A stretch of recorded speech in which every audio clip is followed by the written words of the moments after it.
اعوذ باللہ من الشیطان الرجیم بسم اللہ الرحمن الرحیم الحمد للہ الذی نور قلوب العارفین بنور معرفتہ واثبت فؤاد انبیائہ واولیائہ بقصص الانبیاء والمرسلین وأكمل إيمان المسلمين والمؤمنين بولاية علي أمير المؤمنين عليه السلام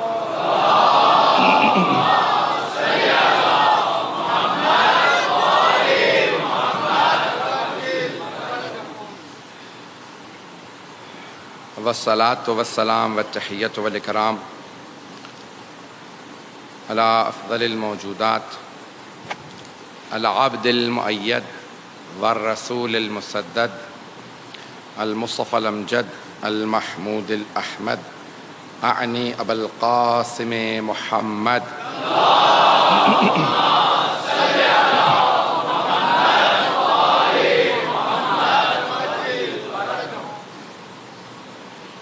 وعلى روحه ونفسه وساهره ووصيه سيد الأتقياء والأصفياء مولا الموالی امام المتقین علی ابن ابی طالب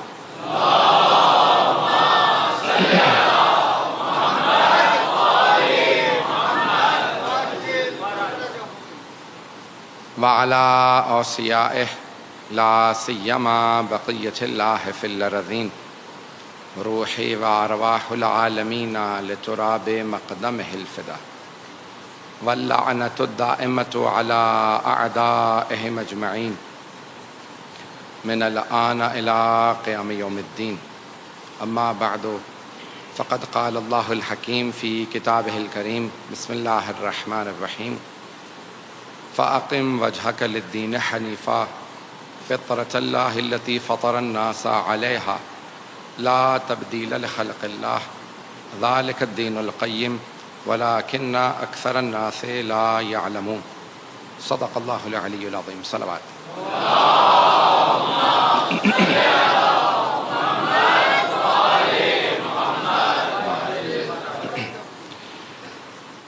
معرفت دین کے عنوان سے یہ عشرہ مجالس جاری رہے گا۔ ہم نے کہا کہ جاننے میں اور پہچاننے میں فرق ہے۔ دین کو جانتے سب ہیں، پہچانتے کم ہیں۔ جب آپ پہچاننے لگتے ہیں تو اس پہچان کا کچھ اثر آپ کی شخصیت میں نظر آنے لگتا ہے، اور پہلا اثر یہ ہے کہ انسان جس چیز کو پہچانتا ہے پھر اسے ماننے لگتا ہے۔ ماننے کا اثر یہ ہے کہ انسان پھر اس کی پیروی کرنے لگتا ہے۔ انسان کے افعال سے، کردار سے دین کی معرفت کا اندازہ ہوتا ہے۔ جتنی معرفت زیادہ ہوگی اتنی ہی دینداری زیادہ ہوگی، انسان میں عمل زیادہ ہوگا، اس کا اخلاق بہتر ہوگا۔ تو دینداری ضروری ہے۔ ہم نے گزشتہ کل میں یہ عرض کیا تھا کہ انسان کے اندر ایک مادہ ہے۔ اب یہ فطرت کے عنوان سے بھی میں کچھ مطالب پیش کروں گا، اس کو بھی سن لیجئے گا۔ اب یہ کیسے پہچانا جائے؟ دین تو بہت زیادہ ہیں دنیا میں، ادیان عالم بہت زیادہ ہیں۔ تو اب یہ کیسے پہچانا جائے کہ دین حق کون سا دین ہے؟ دین حق کی کچھ نہ کچھ پہچان ہونی چاہیے۔ باہر سے کوئی ہمیں آ کے بتائے نہ بتائے، ہماری عقل ہمیں بتاتی ہے دین حق کیا ہے۔ سب سے بڑی جو کسوٹی ہے، جو میزان ہے، جو کرائٹیریا ہے اللہ کی طرف سے دین حق کی معرفت کے لیے، وہ ہمارے پاس ہماری عقل ہے۔ ہم عقل پہ پہلے بھی بول چکے ہیں، گزشتہ 1-2 سال پہلے میں نے عشرہ بھی پیش کیا تھا، لیکن آج میں دین حق کے عنوان سے سب سے بڑی جو ہمارے پاس کسوٹی ہے، جو سب سے بڑا میزان ہے، وہ ہے عقل۔ نحنو عبید الدلیل، ہم لوگ دلیل کے، عقل کے غلام ہیں۔ بغیر دلیل کے کسی شے کو نہیں مانتے، اور ہمیں خود ہماری عقل دین حق کی طرف لے جاتی ہے۔ شاید میں نے کبھی پہلے پیش کیا ہو، لیکن یہ جملہ سن لیجئے گا۔ خود سائنسدانوں نے تحقیق کی ہے امریکہ میں، اور اس نتیجے پہ پہنچے ہیں کہ انہوں نے انگریزی میں جو لفظ استعمال کیا ہے there is a God gene inside all of us, ہم سب میں ایک ایسا جین پایا جاتا ہے جسے گاڈ جین کہا جاتا ہے، یعنی جو ہمیں خدا تک لے جاتا ہے. ہر انسان میں کچھ ایسے جینز ہیں جو اسے خدا تک لے جاتے ہیں. انہوں نے یہ بحث کی ہے کہ کیونکہ ہم سب کے اندر ایک گاڈ جین ہے جو ہمیں خدا کی طرف لے جاتا ہے، تو ہر انسان اپنے اپنے خدا کو مانتا ہے. ہمارے علماء نے خصوصاً علامہ حلی نے، آپ نے نام سن رکھا ہوگا، ان کی بہت سی کتابیں ہیں، کشف المراد عقائد پہ بہت بڑی کتاب ہے، لیکن باب ہادی اشر کہنے کو چھوٹی کتاب ہے لیکن بہت علمی اور گہری کتاب ہے. وہاں سے ایک دو مطالب پیش کروں گا، غور سے سنیے گا.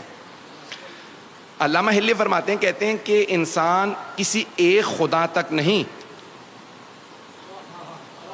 اسی عقل کے ذریعے کسی ایک خدا تک نہیں بلکہ حقیقی خدا تک پہنچ سکتا ہے. اور وہ کہتے ہیں کہ یہی انسان کی عقل اسے اللہ تک لے جاتی ہے، جسے ہم کہتے ہیں انگریزی میں کہتے ہیں ایک گاڈ تک نہیں، دی گاڈ تک پہنچ جاتا ہے. اب جو انگریزی والے ہیں تاکہ ان بچوں کے لیے پیش کر رہا ہوں، کیونکہ میں جانتا ہوں ویلا میں سہارا نہیں لیتا انگریزی کا. کسی ایک خدا تک نہیں بلکہ اسی خدا تک، وہی جو خدا ہے یعنی جو اللہ ہے، جس کے لیے تمام انبیاء نے کہا ہے لا الہ الا اللہ، اس خدا تک ہمیں عقل لے جاتی ہے. کیسے؟ اب دلیلیں سنیں گے علامہ حلی کی. علامہ حلی کا پورا نام ہے یوسف ابن مطہر الحلی، نام یوسف ہے، یوسف ابن مطہر حلی. 750 سال پہلے گزرے ہیں علامہ حلی.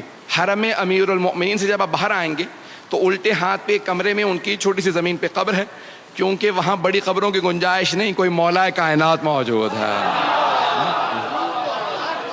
تو وہاں بڑے بڑے علماء، بڑے بڑے فقہاء صرف اتنی درخواست کرتے تھے اگر ہمیں قبر میں کہیں قدموں میں جگہ مل جائے، زائرین کے، مولا کے نہیں، زائرین کے قدموں میں بھی جگہ مل جائے تو بڑی بات ہے. تو علامہ حلی کی وہاں قبر ہے، جب جائیں گے تو وہاں لکھا ہے یوسف ابن مطہر حلی. اتنا بڑا پہاڑ ہمارے فقہاء کا. اور جب ان کا انتقال ہوا، ان کے بیٹے فخر المحققین ان کے بیٹے ہیں، بہت بڑے ہمارے فقیہ ہیں، تو ان سے پوچھا کہ آپ نے اپنے بابا کو خواب میں دیکھا؟ کہ ہاں میں نے اپنے والد کو خواب میں دیکھا. کہا کچھ آپ نے پوچھا؟ کہ اتفاقاً خواب میں نے ان سے پوچھا کہ مرنے کے بعد آپ کے کیا کام آیا؟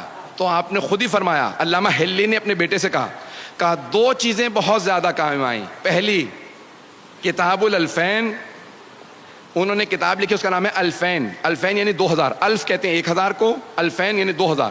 1000 دلیلیں مولا علی کی افضلیت پہ اور 1000 دلیلیں ان کے خلیفہ بلا فصل ہونے پہ.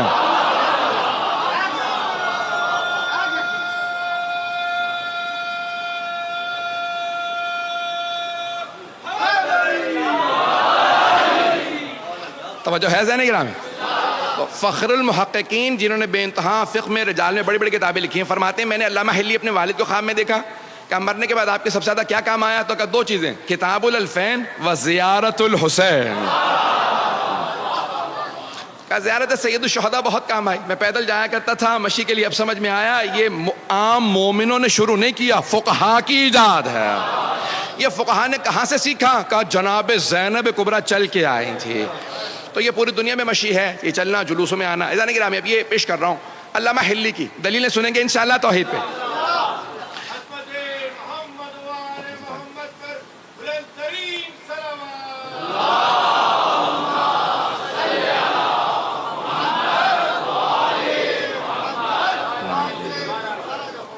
علامہ حلی فرماتے ہیں، کہتے ہیں کہ کسی ایک خدا تک نہیں بلکہ حقیقی خدا تک، اللہ سبحانہ و تعالیٰ تک انسان عقل سے پہنچ سکتا ہے. کہ اگر کوئی جنگل میں بھی پیدا ہو اور جنگل میں پیدا ہونے کے بعد بڑا ہونے لگے اور سوچے یہ اتنی بڑی کائنات ہے جو میں ساری کور ہی نہیں کر سکتا، ہر جگہ جا نہیں سکتا، چل پھر نہیں سکتا، یہ زمین اتنی بڑی ہے، باہر اتنے ستارے نظر آ رہے ہیں، مجھے کچھ سمجھ میں نہیں آ رہا، یہ خود بخود وجود میں آ سکتی ہے؟ تو خود بخود کہے گا اتنی پیچیدہ کائنات خود بخود وجود میں نہیں آ سکتی، کوئی بنانے والا ہونا چاہیے. اچھا وہ جو بنانے والا ہے یعنی خالق ہے، کیونکہ خود بخود چیزیں وجود میں نہیں آ سکتی، تو وہ خالق آیا بغیر طاقت کے ہو سکتا ہے؟ تو خود ہی کہے گا نہیں، اتنی پیچیدہ کائنات ہے، اتنی مشکل ہے، بنانے والے کو قدیر تو ضرور ہونا چاہیے، اسے قدیر ضرور ہونا چاہیے. تو اب وہ بنانے والا جاہل ہو سکتا ہے اتنی پیچیدہ کائنات بنانے کے لیے؟ تو نہیں اس کا مطلب ہے اسے علیم بھی ہونا چاہیے. آیا بنانے والے کو کبھی موت آ سکتی ہے؟ کہ نہیں پھر یہ نظام چلے گا کیسے؟ اس کا مطلب ہے بنانے والے کو حی و قیوم بھی ہونا چاہیے. لوگ ہیں تو علامہ ہلی کہتے ہیں کہ ساری دلیلیں انسان جو جنگل میں بھی پیدا ہو سوچتا رہے تو اس خالق تک پہنچ جائے گا جو اللہ سبحانہ و تعالیٰ قدیر بھی ہے، علیم بھی ہے، حی و قیوم بھی ہے. خود انسان اس حی و قیوم تک پہنچ جائے گا. امیر المومنین نے بھی اسی انداز سے کہا ہے. یہ اسی مولا کے فرمان سے انہوں نے باتوں کو لے کے آگے بڑھایا ہے. اگر سننا چاہیں گے میں آگے بڑھوں گا. عزیزان گرامی، اب یہ دین حق انسان عقل سے پہنچے گا تو پہلی چیز جو اپنے لیے واضح کرے گا وہ ہے توحید. میں انشاءاللہ اگلی مجلس میں دوسرے مقام پہ ہمارے عقائد کے عنوان سے رضویہ میں جب پیش کروں گا توحید کو تفصیلی پیش کروں گا، کیونکہ یہاں میرا عنوان دین ہے. تو اب دین میں جو دین حق کی ضروریات ہیں انہیں پیش کر رہا ہوں. اگر سننا چاہیں تو تفصیل سے توحید کو بیان نہیں کر سکتا، وقت نہیں ہے. لیکن یہاں ایک اس آیت کے اندر فطرت اللہ التی فطر الناس علیہا، تو انسان کی فطرت میں توحید ہے. انسان فطرتاً اللہ کو مانتا ہے، فطرت میں ہے. کیسے؟ ایک دلیل دی ہے کسی اور بزرگ نے، اس کو دے پیش کر کے آگے بڑھوں گا. کہ مثال کے طور پہ ایک بچہ آئے اور آپ کو آ کے کہے کہ فلاں جگہ پہ یہ حادثہ ہو گیا، یا مثال کے طور پہ آگ لگ گئی. آپ سوچنے پہ مجبور ہوں گے، بچہ ہے. کچھ لوگ کہیں گے نہیں بچہ ہے، سننے کی ضرورت نہیں. اتنے میں ایک اور بچہ آ جائے اور دوسرا بچہ بھی آ کے وہی بات کہے جو پہلے بچے نے کہی تھی، وہاں آگ لگ گئی. اتنے میں بھی آپ سوچ رہے ہوں کہ دو بچے آ چکے ہیں، تیسرا بچہ آ جائے کہ وہاں آگ لگ گئی ہے. کچھ لوگ کہیں گے بچے ہیں، بچوں کی کیا بات سننی. اتنے میں چوتھا، پانچواں، چھٹا، ساتواں، 10، 12، 14. اگر اتنے بچے آ جائیں تو ہر آدمی کہے گا بچے صحیح، بات تو ایک ہی کہہ رہے ہیں، نہیں پہنچا پایا. ارے بچے ہی صحیح لیکن بات ایک ہی دہرا رہے ہیں، سب کے سب ایک ہی بات کہہ رہے ہیں. وہاں کچھ ہو گیا، جا کے دیکھو تو صحیح. ایسا نہ ہو بچے ہیں لیکن بات صحیح کہہ رہے ہوں. تو امیر المومنین فرماتے ہیں ایک نہیں، 1,24,000 بچے نہیں، انبیاء سب کے سب ایک کے بعد آتے رہے، ایک کے بعد ایک آتے رہے اور ایک ہی بات کہتے رہے، لا الہ الا اللہ. بس سب ایک ہی بات کہہ رہے ہیں. ذرا جا کے دیکھو تو صحیح، ایسا نہ ہو میں ہی غلط ہوں، کوئی خدا ہو. عزیزان گرامی، کوئی خدا ہے جو سب کے سب انبیاء ایک ہی بات دہرا رہے ہیں. اور پھر سب سے بڑی بات، وہ انبیاء پیسے والے نہیں تھے، دولت والے نہیں تھے، انہی لوگوں میں سے تھے. لوگ اپنے زمانے کے، ان کے زمانے کے لوگوں نے پتھر مار مار کے جان سے مارتے رہے، شہید کرتے رہے، آگ لگاتے رہے، سب کچھ وہ مرتے رہے لیکن ایک ہی بات دہراتے رہے، لا الہ الا اللہ. عزیزان گرامی، یہ 1,24,000 انبیاء، پھر 12 معصوم امام. کوئی حسین سجدے میں ہے، دنیا سے جاتے جاتے کہہ رہے لا الہ الا اللہ. عزیزان گرامی، یہ سب دلیلیں ہیں کہ کوئی ایک خدا ہے. تو دین حق وہی راستہ ہے جو ایک خدا کی طرف دعوت ہے. جو دین حق ایک خدا کی طرف دعوت ہے وہ دین حق ہے. عزیزان گرامی، دوسرا جو اس دین حق کا سب سے بڑا کرائٹیریا ملاک، جو ہم نے کہا کہ ہر شے عقل سے واضح ہوگی. عقل سے، عقل یہ کہتی ہے کہ اگر خدا ہے، اور ابھی ہم ثابت کر چکے خدا ہے، تو پھر اس سے کوئی رابطہ برقرار ہو سکتا ہے؟ اس سے کوئی رابطہ ہو سکتا ہے؟ پھر اس کی صفات ہے، میں صفات میں نہیں گیا، وقت نہیں ہے. صفات ہے، اس میں عدالت آ جاتی ہے، عدالت کا ماننا ضروری ہے، وقت نہیں. انسان یہ سوچے گا اگر کوئی خدا ہے، اور ابھی ہم نے ثابت کیا خدا ہے، تو پھر اس خدا سے رابطہ ہو سکتا ہے؟ انسان تلاش کرے گا رابطہ ہو سکتا ہے، تو پھر کیسے ہو سکتا ہے؟ تو پھر انسان دیکھے گا کچھ ایسے ہستیاں آئی ہیں، انبیاء آئے ہیں جو کہتے ہیں ہمیں اللہ نے بھیجا. اگر اللہ سے رابطہ کرنا ہے تو پھر جن کو اس نے بھیجا ہے انہی کے ذریعے اللہ سے رابطہ ہو سکتا ہے. اسی کو وسیلہ بھی کہا جاتا ہے، توسل بھی کہا جاتا ہے. کہ خدا سے رابطہ ہو سکتا ہے لیکن وسیلے کے ذریعے. مستقیم بھی ہو سکتا ہے، مستقیماً بھی ہو سکتا ہے. مجھے پتا ہے مجمع جو ہے وہ کل اور آج بارش کے باوجود بھی الحمدللہ ہمارے منتظمین بتا رہے تھے کہ مجمع بے انتہا آیا. یہ آپ کی عقیدتیں ہیں، دین سے محبت ہے، حسین کا عشق ہے جو آپ کو لے کے آ رہا ہے.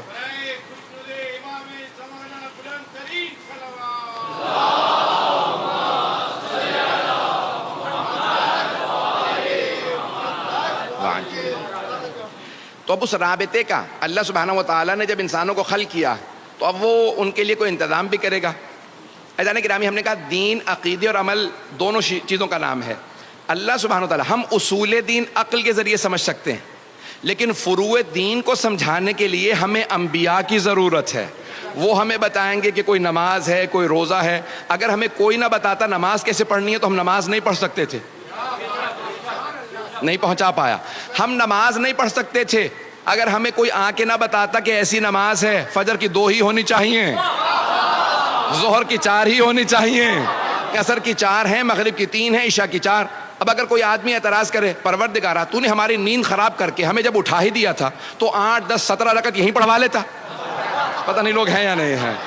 کوئی اعتراض کر سکتا تھا، پروردگارا اب اٹھ ہی گیا ہوں، ساری نیند غارت تو ہو گئی، جب پانی چہرے پہ ملا ساری نیند اڑ گئی، تو پروردگارا یہیں 8 10 رکعت، یہیں ظہر کی 4 رکعت یہاں ہو جاتی، چلو 2 نہیں تو 4 ہوتی، 8 ہوتی، کچھ ہوتا.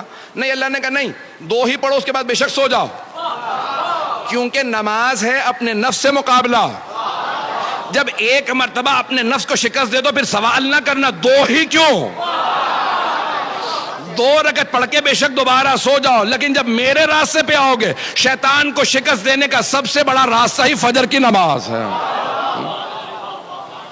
بھائی اس پہ ویسی ہوا آنی چاہیے جیسے باقی جو لوگ آنی چاہیے. میرا کوئی بھی نوجوان بھائی، میرا بچہ کبھی بھی فجر کی نماز قضا نہیں کرے گا. عزیزان گرامی، اب یہ ساری نمازیں یہ کون بتائے گا ہمیں؟ توجہ ہے میرے ساتھ. یہ ساری نمازیں، یہ عبادات ہمیں کون بتائے گا؟ انبیاء. اللہ سے رابطے کے لیے ہمیں انبیاء کی ضرورت ہے. وہ جب فروع دین بھیجے گا انبیاء کے ذریعے.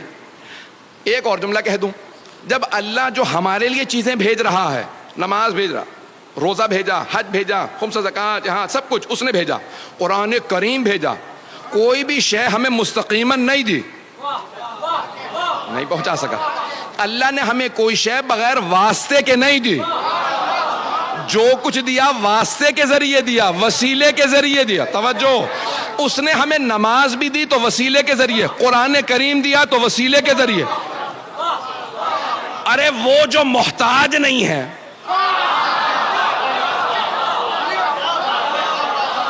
وہ اللہ جو کریم ہے، صمد ہے، لم یلد ولم یولد ہے، محتاج نہیں ہے، جب وہ بھیج رہا ہے تو وسیلے کے ذریعے، تو جب ہم یہاں سے بھیجیں،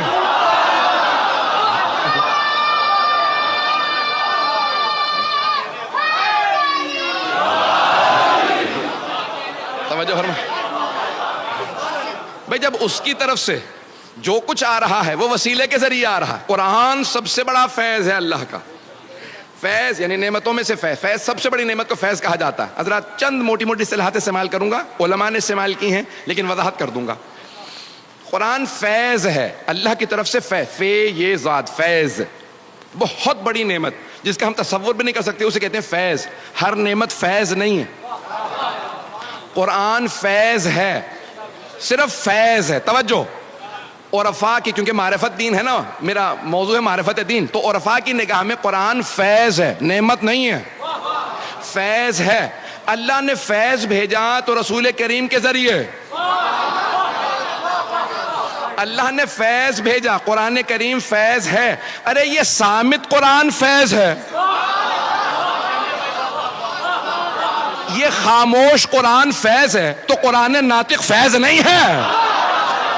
جب اس قرآن کے لیے واسطے کی ضرورت ہے تو اس قرآن کے لیے واسطے کی ضرورت کیوں نہیں؟ عزیزان گرامی، اللہ نے قرآن کو بھیجا، عرفاء کی نگاہ میں قرآن فیض ہے، اور رسول خدا ہے فیض مقدس. عرفاء جو اصطلاحات استعمال کرتے ہیں، تھوڑی سی اصطلاحات، میں نے کہا موٹی اصطلاحات ہیں، گاڑی اصطلاحات ہیں، یاد کر لیجئے. قرآن فیض، رسول خدا ہے فیض مقدس، اور خدا ہے فیض اقدس.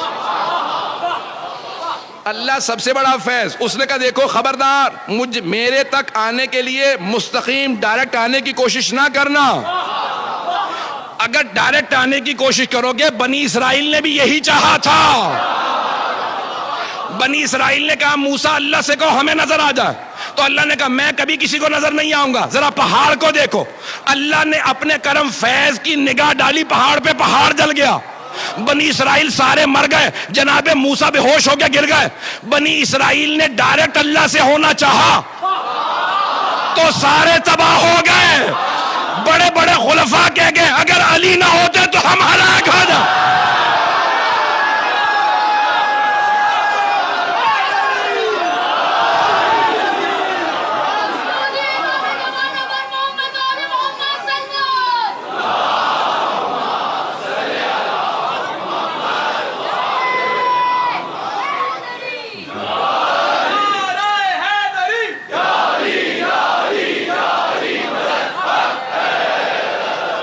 توجہ فرمائے جانے کے رام.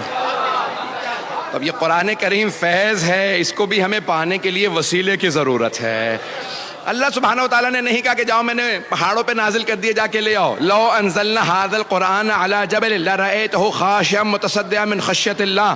اگر ہم اس قرآن کو پہاڑوں پہ نازل کر دیتے تو وہ ریزہ ریزہ ہو جاتا. قرآن کو پہاڑوں پہ نازل کر دیتے تو ریزہ ریزہ ہو جاتا. اللہ نے قرآن کو بھیجا تو قلب پیغمبر پہ. توجہ توجہ, سارے مجمع کی توجہ ہو. اذان گرامی, میں سارے اپنے مسلمان بھائیوں کا عقیدہ درست کرنا چاہتا ہوں. اللہ نے کہا اگر میں اپنے قرآن کو پہاڑوں پہ نازل کرتا تو وہ ریزہ ریزہ ہو جاتا, لیکن میں نے اپنے محمد کے, اپنے حبیب کے دل پہ قرآن کو نازل کیا. عزیزان گرامی, وہ دل جس پہ قرآن نازل ہو اور اسے کچھ نہ ہو, پہاڑوں پہ آئے تو پہاڑ ریزہ ریزہ ہو جائے. کیسے ممکن ہے کہ لوگ سینہ چیر کے,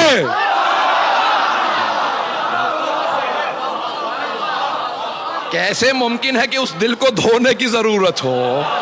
عزیزان گرامی, وہ دل اتنا پاک ہے, وہ دل اتنا عظیم ہے کہ جس دل پہ قرآن کریم نازل ہوتا ہے اور وہ پیغمبر اسلام بیان فرماتے ہیں. عزیزان گرامی, یہ تمام کی تمام نعمت. دین حق کی سب سے پہلی پہچان کیا؟ عقل بتاتی ہے جو باعظمت ہوں گے وہ اللہ والے ہوں گے, جو باعظمت ہوں گے وہ اللہ والے ہوں گے. تو عزیزان گرامی, دین حق کیسے پتہ چلے؟ علامات بتائیں گی. نمبر 2, دوسرا, متعدد کتابوں سے, جتنی آسمانی کتابیں سب میں تذکرہ آئے گا دین حق والوں کا. بشارتیں آئیں گی ساری کتابوں میں. جو بھی کتاب اللہ کی طرف سے آئی ہو اس میں بشارت ہوگی کہ تمہارے بعد بھی کوئی آنے والا ہے, کوئی آخری نبی آنے والا ہے, اس کا کوئی ولی آنے والا ہے, اس کا کوئی حسین آنے والا ہے, اس کا کوئی مہدی آنے والا. تو سارے انبیاء کی کتابوں میں تذکرہ آتا رہے گا. آج میں چند جلدی جلدی حوالہ جات پیش کرنا چاہتا ہوں. اگر حوالہ جات سننا چاہیں گے تو آئیے ذرا پہلے ویدوں سے پیش کر رہا ہوں. ہمارے علماء نے جو دلیلیں دی ہیں صرف بشارات عہدین توریت اور انجیل سے, توریت زبور انجیل سے نہیں, ابھی جو ہمارے علماء نے جمع کی ہیں حتیٰ ہندوؤں کے ویدوں سے. بھگوت گیتا کئی ویدوں سے مل کے بنی ہے. جو ان کی مقدس کتاب ہے بھگوت گیتا, وہ ویدوں سے مل کے بنی. 16 وید ہیں. تو ویدوں کے اندر, ویدھا جسے کہا جاتا ہے, اس میں سے ایک خود ہندو بہت بڑے پنڈت ہیں, انہوں نے کتاب لکھی ہے کالکی اوتار کے نام سے, اور اس میں انہوں نے ثابت کیا ہے کہ جو نشانیاں ساری ہماری ویدھا میں تھیں, کالکی اوتار یا کہہ لیں جو کائنات پہ اللہ کا سب سے بڑا, یا اس نے ایشور لکھا ہے خدا, جو سب سے بڑا خدا ہے, اس کا جو سب سے بڑا نمائندہ آئے گا اسے ہندی میں یا سنسکرت میں کالکی اوتار کہتے ہیں. عربی میں اگر دیکھیں تو اسی کو کہتے ہیں رحمت للعالمین. پتہ نہیں لوگ ہیں یا نہیں ہیں. تو اب اس نے کچھ نشانیاں بتائی ہیں, تو کہا کہ وہ جزیرے میں آئے گا, اور جزیرت العرب کہا جاتا ہے حجاز کو, کہ جزیرے میں آئے گا. اور متعدد نام لکھے ہیں جو سنسکرت سے ہندی میں ترجمہ ہوئے ہیں, ایشور داس یا وشنو بھگت, یہ 2 الفاظ استعمال کیے گئے ہیں. توجہ ہے میرے ساتھ, گھبرا تو نہیں رہے ہیں؟ داس غلام کو کہتے ہیں, بندے کو کہتے ہیں, بھگت بھی بندے کو کہتے ہیں, ایشور سب سے بڑے خدا کو کہتے ہیں, اور وشنو بھی خدا کے ناموں میں سے ایک نام ہے جو ہندوؤں کے استعمال ہوتا ہے. بھگت یا داس جب عربی میں ترجمہ کیا جائے بندہ, تو عربی میں بنتا ہے عبد, اور سب سے بڑے خدا کو کہا جاتا ہے اللہ. اگر اسی ایشور داس یا وشنو بھگت کا عربی میں ترجمہ کیا جائے تو عبداللہ بنتا ہے. پتہ نہیں لوگ ہیں یا نہیں ہے. کہ وہ جو آخری کالکی اوتار آئے گا اس کے والد کا نام وشنو بھگت ہوگا, یعنی عبداللہ ہوگا. پتہ نہیں لوگ ہیں یا نہیں ہے. اور ماں کا نام بھی بتایا, اور کہا کہ جو دیوی ہوگی, اور ہم جب دیوی کہتے ہیں تو ہم عربی میں جو بھی لفظ استعمال کیا جائے, جیسے ہم عربی میں کہتے ہیں سیدہ, اردو میں کہتے ہیں بی بی. شانتی یعنی امن سے ہے, اور اسے عربی میں ترجمہ کیا جائے تو امن سے ہے. آمنہ بی بی بنتی ہے. ابھی 3 منٹ میں نے صرف ایک کتاب پیش کی ہے ویدھا سے, ابھی تو میں 2-3 اور کتابیں پیش کرنے والا تھا. اگر سننا چاہیں گے تو میں نے کہا حق دین حق کی علامات میں سے علامت ایک یہ ہے کہ تمام ادیان عالم میں اللہ کی جو آسمانی ادیان ہیں ان میں اس آخری نبی کا تذکرہ پایا جاتا ہوگا، صرف نبی کا نہیں، ان کے اوصیاء کا بھی تذکرہ پایا جاتا ہوگا۔ ایک بہت بڑے پروفیسر ہیں تھامس مکیلون کے نام سے، تھامس مکیلون، بچے نام یاد رکھیں تاکہ کبھی دلیل دینا پڑے۔ تو یہ امریکہ کے ہیں، بہت بڑے قابل آدمی ہیں، مقامی امریکی ہیں، سویڈن کی ایک یونیورسٹی کے اندر وزٹنگ پروفیسر ہیں۔ انہوں نے کتاب لکھی ہے اسلام ان بائبل۔ ان کا میں نے لندن میں اب سے 14-15 سال پہلے، شاید 16-18 سال پہلے، مجھے یاد نہیں، بہت پہلے ایک انٹرویو لیا تھا۔ تو انہوں نے اس انٹرویو کے بعد کہا تھا میری زندگی کا سب سے بڑا اور اچھا انٹرویو یہی تھا۔ تو ان سے صحافی نے پوچھا کہ بھی میں نے 2-4 سوال کیے، اس کے بعد میں نے ان سے کہہ دیا تو آپ نے کیوں کہا؟ کہا کہ مجھے نہیں معلوم انہوں نے یہ سوالات کہاں سے کیے۔ میں نے کہا مجھے بھی نہیں معلوم، مجھے آتے جا رہے تھے، میں پوچھتا جا رہا تھا۔ تو اس تھامس مکیلون نے ایک دلیل دی، یقین مانے میں نے بے انتہا کتابوں میں دیکھا کہ لوگوں نے کربلا کو توریت سے، زبور سے، انجیل سے ثابت کیا۔ کربلا کو بے انتہا لوگوں نے اپنی کتابوں سے ثابت کیا ہے کہ اس کا تذکرہ پایا جاتا ہے، لیکن تھامس مکیلون نے غدیر خم کے واقعے کو بائبل سے ثابت کیا،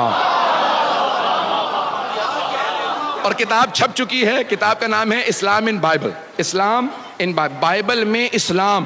اور انہوں نے بہت سی دلیلیں دی ہیں۔ اب میں 2 دلیلیں جلدی جلدی توریت سے دینا چاہ رہا ہوں، یا ایک دلیل سن لیجیے اور پھر ایک انجیل سے، اگر سننا چاہیں گے۔ اذان گرامی، یہ دلیل امام رضا علیہ السلام نے بھی دی ہے،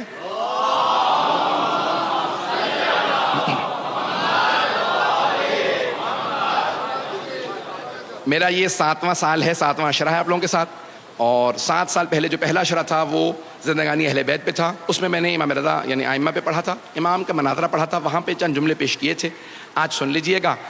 اور یہ میرا 7واں اور آخری سال ہے انشاءاللہ تعالیٰ۔ یہ انشاءاللہ خراسان کے آپ کے ممبر سے میں مطالعے پیش کر رہا ہوں۔ اس مناظرے کے 2 جملے سن لیجئے گا، سارے مجمع کی توجہ رہے گی میرے ساتھ۔ عزیزان گرامی، امام رضا علیہ السلام، امام علی بن موسیٰ علیہ السلام نے دلیلیں دی ہیں، اور یہ توریت، زبور، انجیل کے اندر سے دلیلیں دی ہیں رسول خدا کی حقانیت پہ۔ اگر سننا چاہیں گے تو میں پورا خون جگر لگاؤں گا۔ آپ جانتے ہیں کہ جب میں باہر سے مناظر ائمہ کے پیش کرتا ہوں تو پھر میں یہاں نہیں ہوتا ہوں، یا مشہد میں ہوتا ہوں یا نجف میں ہوتا ہوں۔ مجمع کی توجہ میرے ساتھ رہے گی۔ عزیزان گرامی، جب پوچھا گیا، مختلف ادیان عالم کے لوگوں نے امام معصوم سے سوال کیا، ہماری کتابوں سے ثابت کیجئے کہ آپ کے نبی کا تذکرہ ہماری کتابوں میں ہو۔ یہودیوں نے کہا، عیسائیوں نے کہا، مجوسیوں نے کہا، ہیربیز، ستارہ پرست، اس زمانے میں سابعی جتنے ادیان تھے، حتیٰ ہندو، جب خراسان پہنچے اور امام سے مناظرہ کیا، امام نے تمام ادیان عالم کے تمام بڑے بڑے علماء کو ان کی کتابوں سے، ان کی زبان میں جواب دیا۔ یہ میں بہت سوچا کرتا تھا، امام نے ہر عالم کو اسی کی زبان میں جواب کیوں دیا؟ اسی کی کتاب سے جواب دینا تو ضروری تھا، اس کی زبان میں جواب کیوں دیا؟ عربی میں جواب دیتے، اس کی زبان میں جواب دینا اس لیے تاکہ کبھی یہ کوئی نہ کہے کہ پیغمبر امی کے معنی یہ ہیں کہ ان پڑھ تھے۔ ارے جب وسیع ایسے ہیں تو نبی کیسے ہوں گے؟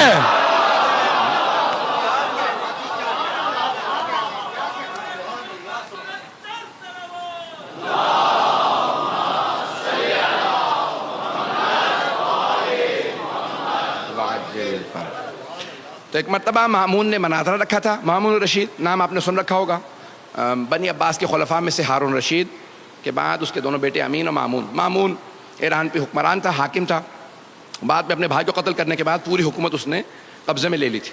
تو اس نے امام رضا علیہ السلام کو خراسان بلوا لیا تھا تاکہ نظر رکھے اور جاسوسی کرتا رہے، اور کسی طرح سے ایک مناظرہ امام کو ہروا دے تاکہ پھر شیعہ امام سے دور ہو جائیں۔ اور جتنی اسے ضد تھی کہ امام ایک مناظرہ ہار جائیں، کسی طرح سے لوگوں کی نظروں میں گر جائیں، قدرت کو اتنی ہی ضد تھی کہ حق جھکنے نہ پائے۔ تو اب ایک مرتبہ مامون نے خاموشی سے منصوبہ بنایا اپنے ایک وزیر کے ساتھ، فضل ابن ربی۔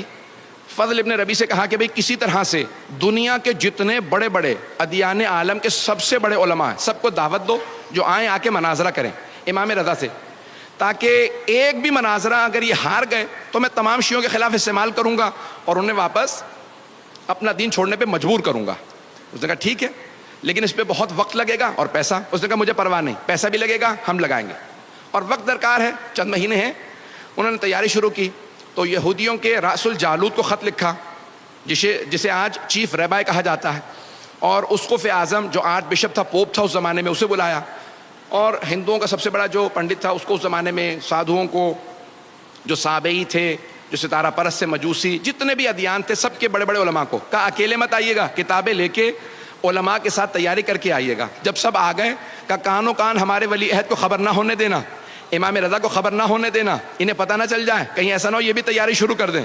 جو تیاری کر کے بات کرے اسے ہم امام ہی نہیں مانتے. اگر بات پہنچ رہی ہو، ہم ایسے کو امام نہیں مانتے. میں جملہ کہہ رہا ہوں سخت ہے، مجھے معاف کر دیجیے گا اگر کسی کو گراں گزرے. ہم ایسے کو امام نہیں مانتے جسے چاولوں کے پیچھے بوٹی نظر نہ آتی ہو. کس کا ہے نہ پوچھئے گا. ہم ایسوں کو امام مانتے ہیں جو پہاڑ کے پیچھے دیکھ کے بتا کتنی فوج آ رہی ہے، کتنے میرے ہاتھوں مارے جائیں گے، کتنے بھاگ جائیں گے. عزیزان گرامی، ایک مرتبہ مامون نے کہا امام کو کانوں کان خبر نہ ہو. تیاری شروع ہو گئی، سارے علماء پہنچ گئے. ایک مرتبہ مامون نے سوال کیا آپ لوگوں کی تیاری ہے؟ سب نے کہا تیاری تو ہے لیکن ہم عربی نہیں جانتے، ہمیں ایک وسیلے کی ضرورت ہے. پتہ نہیں لوگ ہیں یا نہیں ہے. ہمیں ایک واسطے کی ضرورت ہے جو ہمارا ترجمہ کرتے ہماری بات ان تک. کہیں گے یہ تو اور بھی اچھا ہے. جب وہ خود ہی مجھ سے کہیں گے نا مجھے انٹرپریٹر چاہیے، مجھے مترجم چاہیے، مجھے کوئی واسطہ چاہیے بیچ میں، تو بہت اچھا ہوگا. وہ کوئی ضرورت نہیں، پریشان مت ہوں. ابھی آپ لوگوں کی تیاری ہے؟ ہاں. سب علماء کو الگ الگ ایک گروہ میں سب کھڑے ہو گئے، کتابیں لے کے کھڑے تھے. سب کی تیاری ہے. کہاں جاؤ جا کے ہمارے ولی عہد کو بلا لاؤ. آیا وہ خادم جو امام کو بلانے کے لیے مامون کی طرف سے. جیسے پہنچا تو امام اپنے حجرے میں عبادت کر رہے تھے. اچھا وہ خادم جو امام کی جاسوسی پہ لگایا گیا تھا نا کہ دیکھو یہ کیا کرتے ہیں، تو اس نے ہمیشہ دیکھا. واپس آنے کے بعد دل دل میں وہ شیعہ ہو چکا تھا، تقیے میں چلا گیا تھا. تو اس سے پوچھا بھی کیا بات ہے، کیا دیکھتے ہو؟ کہ جب بھی جاتا ہوں نا جاسوسی کے لیے تو میں نے صرف 3 ہی حالتوں میں دیکھا، یا نماز سے ہوتے ہیں، یا روزہ رکھے ہوئے ہوتے ہیں، یا ذکر کر رہے ہوتے ہیں. لگتا کہا کہ اور کیا دیکھا؟ کہ جب یہ قرآن پڑھتے ہیں نا تو لگتا ہے قرآن آیا ہی ان کے لیے. جب نماز پڑھتے ہیں تو پتہ چلتا ہے نمازی صرف یہی ہے. روزہ خود گواہی دیتا ہے یہ روزے دار ہے، ذکر انہی کے لیے بنا ہے. تو ایک مرتبہ کہا جاؤ جا کے بلا لاؤ ہمارے ولی عہد کو. اچھا وہ بیچارہ ہو تو گیا تھا اندر سے امام کا ماننے والا، لیکن اب پریشان کہ کس طرح سے بلاؤں. تازہ جو آدمی آتا ہے نا اس کے لیے بھی مسئلہ ہوتا ہے کچھ. تو آیا اور آنے کے بعد کہا کہ مولا آپ کو مامون نے بلایا. امام نے اسے مسکرا کے دیکھا، کہا بلایا مجھے ہے، پریشان تو ہے. اس نے کہا مولا ایسی بات نہیں ہے، وہ وہاں مناظرے کے لیے تمام ادیان عالم کے سب سے بڑے بڑے علماء آ گئے. تو امام نے کہا کیا تجھے اپنے مولا کے علم پہ شک ہے؟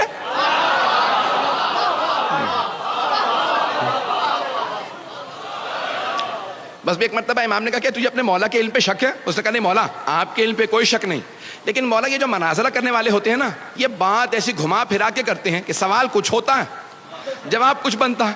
تو میں گھبرا یہ رہا ہوں کہ مناظرے کے لیے وہ تو تیاریاں کر کے آئے ہیں. مولا نے کہا سن، چہرہ میرا نہیں مامون کا دیکھنے والا ہوگا. جب میں ہر عالم کو اسی کی زبان میں اسی کی کتاب سے جواب دوں گا تو چہرہ مامون کا دیکھنے والا ہوگا. بس بے وقت نہیں رہا، جلدی مجھے دلیلیں پیش کرنا ہے. امام رضا علیہ السلام پہنچے. اب میں اپنے انداز سے پیش کروں کیسے آئے ہوں گے دربار میں. تو مامون نے ایک مرتبہ کہا خبردار کوئی امام کے لیے دروازہ نہ کھولے. وہ خود ولی عہد ہیں، کہ دروازہ وہ خود کھولیں گے. آپ کو پتا نا محلوں کے دروازے بہت بڑے بڑے ہوتے ہیں، کہ محل کے دروازوں کو وہ دھکیلیں، پردہ کوئی نہ ہٹائے. جبکہ سپاہی موجود تھے، کہ خبردار کوئی پردہ نہ ہٹائے. وہ خود چلتے ہوئے آئیں اور کوئی ان کی تعظیم میں کھڑا نہ ہو. جب وہ مجھ سے آ کے سلام کر کے اجازت مانگیں گے میں بتاؤں گا انہیں کہاں بیٹھنا ہے. ایک مرتبہ میں اپنے انداز سے پیش کر رہا ہوں، امام چلے. امام نے ولایت کی قبا اوڑھی، امامت کی ابا کاندھوں پہ رکھی، عصمت کا امامہ سر پہ رکھا، تولا کی تسبیح لی، تبرہ کا ڈنڈا لیا.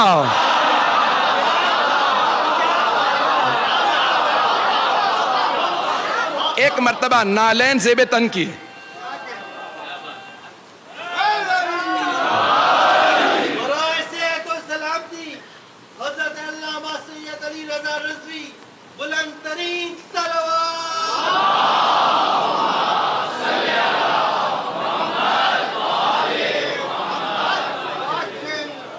آپ حضرات کی محبت و عقیدتوں کا بے انتہا شکریہ. بس سن لیجیے گا 5 سے 7 منٹ زحمت دوں گا. ایک مرتبہ امام چلے، جیسے ہی امام نے نالین سے بے تن کیے چلنے لگے تو میرا دل کہتا ہے زمین قدموں کے بوسے دے رہی ہوگی، آسمان سر پہ سایہ کر رہا ہوگا. جب امام کائنات چلے ہوں گے تو ایک مرتبہ ہوا چلنے لگی، خود بخود دروازے کھلنے لگے، پردے سر پہ سایہ کرنے لگے اور وہ تمام درباری جیسے کسی نے گریبان میں ہاتھ ڈال کے کھڑا کر دیا ہو.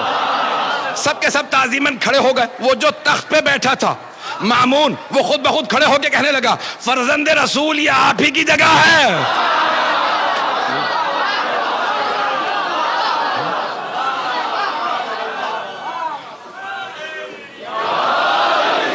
فرزند رسول یہ آپ ہی کی جگہ ہے، آپ تشریف لائیے. مولا نے کہا نہیں، میں تیرے تخت پہ نہیں بیٹھوں گا، تیرے تخت سے ظلم کی بو آتی ہے، میرے لیے ممبر لگوا دیا جائے، ہم وارث ممبر ہیں. ایک مرتبہ امام کے لیے ممبر لگایا گیا، امام ممبر پہ تشریف لائے. مامون نے فوراً امام کو دیکھا کہ فرزند رسول کچھ لوگ سوالات کرنے آئے تھے. یہ نہیں کہ میں نے دعوت دے کے بلایا ہے سازش کے تحت اور یہ سب بڑے بڑے دور سے پیسے لے کے آئے ہیں، کچھ نہیں کہا. کہ فرزند رسول کچھ لوگ سوالات کرنے آ گئے تھے تو میں نے سوچا آپ ہی سے سوال پوچھ لے، میں کیا جواب دے پاؤں گا. مولا نے مسکرا کے مجمع کو دیکھا اور اس طرح سے دیکھا کہ سب کے ذہنوں پہ امام ایسے مسلط ہوئے کہ سب پہ رعب طاری ہو گیا. جو الہی نمائندہ ہوتا ہے اس کا آنا بتاتا ہے یہ اللہ کا بھیجا ہوا ہے. ایک مرتبہ امام نے مجمع کو دیکھا، سب پہ ایک رعب طاری ہوا کہ ان کے چہرے پہ ہیبت و جلال، ان کا نور بتا رہا ہے یہ عام آدمی نہیں ہے. امام نے مجمع کو دیکھنا شروع کیا، کہا پہلے آپ لوگ سوال کریں گے یا پہلے میں سوال کروں. اب وہ اور زیادہ پریشان، کا یہ اکیلا آدمی اتنے بڑے مجمع سے کہہ رہا ہے کہ آپ سوال پہلے کریں گے میں پہلے اتنا ہی نہیں یقین ہے اپنے علم پہ. امام نے کہا آپ پہلے سوال کریں گے پہلے میں سوال کروں گا. تو جو عیسائی آرچ بشپ تھا، جو ان کا پوپ تھا، جو سب سے بڑا ان کا پادری تھا، اس نے کہا ہم لوگ تو بہت زیادہ ہیں، آپ ہی کیوں نہیں ایک ایک سوال سب سے کر لیتے. امام نے کہا تو پھر میں آپ ہی سے شروع کرتا ہوں. پتہ نہیں لوگ ہیں یا نہیں، اسی نے دعوت دی تھی. امام نے کہا پھر میں آپ ہی سے شروع کرتا ہوں. کہا فرمائیے. امام نے کہا یہ بتاؤ حضرت عیسیٰ کو مانتے ہو؟ کہا ہاں. کہا کیا مانتے ہو؟ کہا ہم مانتے ہیں وہ ابن اللہ تھے. ابن اللہ یعنی اللہ کا بیٹا، سن آف گاڈ. وہ ہم مانتے ہیں کہ حضرت عیسیٰ اللہ کے بیٹے تھے. امام نے کہا میں بھی حضرت عیسیٰ کو مانتا ہوں. حضرت عیسیٰ اللہ کے نبی تھے، اللہ کے بندے تھے، بس نماز روزے میں چور تھے. جیسے آپ خاموش ہو گئے نا، وہ سارا مجمع خاموشی میں چلا گیا کہ یہ امام نے کیا کہہ دیا. لیکن وہ عیسائی آرچ بشپ چیخنے لگا کہ کس نے آپ کو مسلمانوں کا عالم کہا؟ وہ حضرت عیسیٰ جن کے لیے پوری زندگی میں کسی نے دن میں دسترخوان نہیں بچھایا، رات میں کسی نے بستر نہیں بچھایا، آپ نے اسے کہہ دیا نماز روزے کے چور تھے. کہ دن میں دسترخوان نہیں لگا یعنی پوری زندگی روزے رکھے، رات میں کسی نے بستر نہیں بچھایا، وہ پوری رات تہجد پڑھتے تھے، آپ کہتے ہیں نماز روزہ نہیں کرتے تھے. امام نے کہا اچھا تو تم مانتے ہو نماز روزہ کرتے تھے؟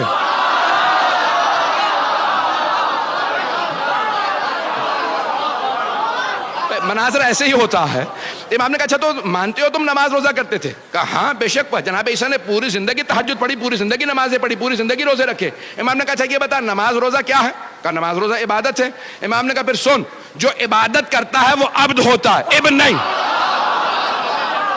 جو عبادت کرتا ہے وہ بندہ ہوتا ہے، بیٹا نہیں. پتہ نہیں توجہ ہے یا نہیں. امام نے کہا وہ بندہ ہوتا ہے، بیٹا نہیں. امام نے کہا تیرا سوال. اس نے کہا میرے پاس کوئی سوال نہیں. آپ نے سوال چھوڑا ہی کہاں ہے؟ ہمارے دین کی بنیادیں ہلا دی. ہمارے پورے دین کی بنیاد یہی ہے کہ عیسیٰ اللہ کے بیٹے ہیں. ابھی آپ نے ثابت کر دیا نہیں ہے، کسی اور سے بات کر لیجئے. امام نے فوراً یہودیوں کا رخ کیا. کہا یہودیوں تم جناب موسیٰ تک سارے انبیاء کو مانتے ہو، بعد والے انبیاء کو کیوں نہیں مانتے؟ کہا کیونکہ بعد والے انبیاء نے ویسے معجزات نہیں دکھائے جیسے جناب موسیٰ نے دکھائے تھے. جناب امام رضا علیہ السلام نے فرمایا، کہا قرآن کریم نے کہا کہ جناب موسیٰ نے 2 معجزات دکھائے. جیب میں ہاتھ ڈال کے نکالتے تو ید بیضا تھا، نور نکلتا تھا، ہاتھ میں عصا ہوتا تھا، زمین پہ پھینکتے تو اژدہا میں تبدیل ہو جاتا. کہا 2 معجزات قرآن کریم نے بتائے، تم بتاؤ تم کتنے معجزات مانتے ہو؟ کہا یہی 2 معجزات ہم بھی مانتے ہیں. امام نے کہا اگر بعد والے انبیاء کا میں دکھاؤں، انہوں نے تو اس سے بڑے بڑے معجزات دکھائے. جناب عیسیٰ نے مردوں کو ٹھوکر مار کے کہا قم باذن ربک، مردہ زندہ کر دیا. ختمی مرتبت نے چاند کے 2 ٹکڑے کر دیے. کہ بعد والے انبیاء نے تو اور بڑے بڑے معجزات دکھائے، تم کیوں نہیں مانتے؟ کہ لیکن وہ بعد والے انبیاء کے معجزات ہم نے خود نہیں دیکھے اس لیے نہیں مانتے. امام نے کہا اچھا یہ بتا جناب موسیٰ کے معجزات تو نے خود دیکھے؟ پتہ نہیں لوگ ہیں یا نہیں. جناب موسیٰ کے معجزات تو نے خود دیکھے؟ کہ نہیں خود تو میں نے نہیں دیکھے، میں اس زمانے میں نہیں تھا 4000 سال پہلے، لیکن مستند کتابوں میں وہ معجزات آئے. امام نے کہا اچھا اور اگر میں مستند کتابوں سے جناب عیسیٰ اور جناب ختمی مرتبت کے معجزات ثابت کر دوں تو مان لے گا؟ کہ مان لوں گا لیکن آپ کے نزدیک مستند نہیں، ہمارے نزدیک مستند ہو. امام نے کہا اچھا یہ بتاؤ تمہارے نزدیک سب سے مستند کتاب کون سی ہے؟ کہا توریت. وہ جو یہودی راس الجالوت تھا نا چیف رہبر, وہ ذرا دور کھڑا تھا. امام نے کہا تمہارے نزدیک سب سے مستند کتاب کون سی؟ اس نے کہا توریت. امام نے کہا ذرا مجمع کو بتانا میری توریت کی تلاوت کیسی ہے. توریت کھولو. اس نے توریت کھولی. امام نے کہا دائیں طرف کے صفحے سے میں پڑھنا شروع کرتا ہوں. نہیں ہے مجمع میرے ساتھ. امام نے بھائی اب نعرے کا وقت نہیں رہا, کسی چیز کا وقت نہیں رہا. امام نے ایک مرتبہ عبرانی زبان کے اندر, عبرانی ہیبرو زبان میں توریت کی تلاوت شروع کی. جیسے امام نے تلاوت شروع کی, اس نے آدھا صفحہ سنا, فوراً توریت کو بند کیا. کہا رک جائیے, آپ وہاں ممبر پہ بیٹھے, میں یہاں کھڑا ہوں, یہ آپ کو پتا کیسے چلا میں نے صفحہ کون سا کھولا؟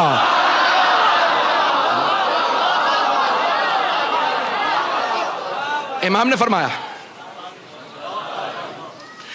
فرمایا کہا کہ اگر بغیر دیکھے بتا نہ سکوں تو حجت خدا کیسا؟ امام نے کہا ذرا مجمع کو بتا میری توریت کی تلاوت کیسی ہے؟ کہا ایھا الناس لوگو, میں گواہی دیتا ہوں یہ توریت کو مجھ سے بہتر جانتے ہیں, ان کی تلاوت بھی مجھ سے بہتر ہے, ان کا علم بھی مجھ سے زیادہ ہے. امام نے کہا تم نے کہا تھا نا تمہارے نزدیک مستند کتاب ہو, اب میں حوالہ دے رہا ہوں. بائبل تینوں کتابوں کا نام ہے. جب کہتے ہیں نا بائبل تو توریت, old testament, psalms of David and the new testament, تینوں مل کے بائبل بنتی ہیں. اولڈ ٹیسٹمنٹ جو ہے وہ توریت ہے, سامز آف ڈیوڈ زبور ہے, اور نیو ٹیسٹمنٹ انجیل. بات واضح ہو گئی ہے؟ جن کو ابھی تک واضح نہیں ہوئی بات میں ریکارڈنگ سن لیجیے گا, میری رفتار بڑھتی رہے گی. عزیزان گرامی, امام رضا علیہ السلام نے فرمایا کہ توریت سے حوالہ دے رہا ہوں. کہا تمہاری کتاب ہے مانتے ہو؟ کہا ہاں. امام نے کہا حوالہ چاہیے نا ہمارے نبی کا, بعد والے انبیاء کا. کہا ذرا توریت کھولو. سورہ تمہاری کتاب کا سورہ حبقوق, اس نے فوراً سورہ کھولا جو ٹرومنی انگلش کے اندر. امام نے کہا وہاں پہ آیت نمبر 11 سے لے کے 19 تک میں تلاوت کرتا ہوں اور سنتے چلے جانا. اب سارا مجمع سن رہا ہے, مامون بھی دیکھ رہا ہے کہ کیا ہوتا ہے, یہ توریت سے ثابت کر رہے ہیں.